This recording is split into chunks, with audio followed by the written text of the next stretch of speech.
Hey everybody, I am always trying to find ways to improve and grow at my own nature journaling, and when I lead trips with other people, I like to try to push them to grow also. And sometimes it's a fine line, but what I found is usually I have to get outside of my comfort zone to really learn things faster and improve.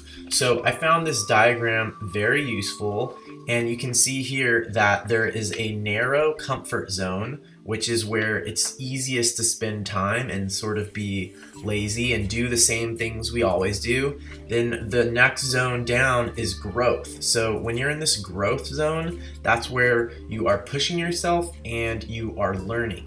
But if you push yourself too far or are pushed by a teacher too far, you can get to this panic zone and you don't learn in the panic zone, and that can be a problem because you end up having a bad experience or whatever, and that's too far. So to give some examples, I like to push myself to nature journal in public places, such as aquariums, where I know it's going to be crowded with people.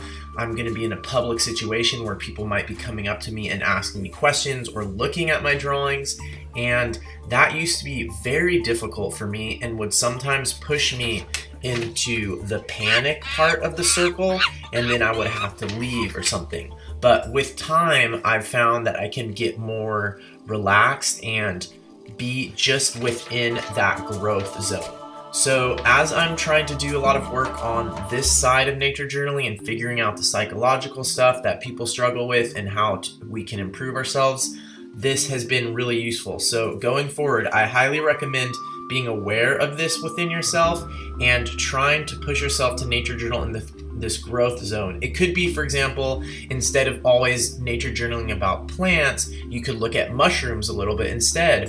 Or instead of always recording information with words, use more images or use more measurements and numbers. That's a growth place for myself, and I know it is for many people. So try to be aware of when you're just sticking in the comfort zone and try to push yourself into the growth zone more often, but also be aware that you don't want to push yourself too far into the panic zone.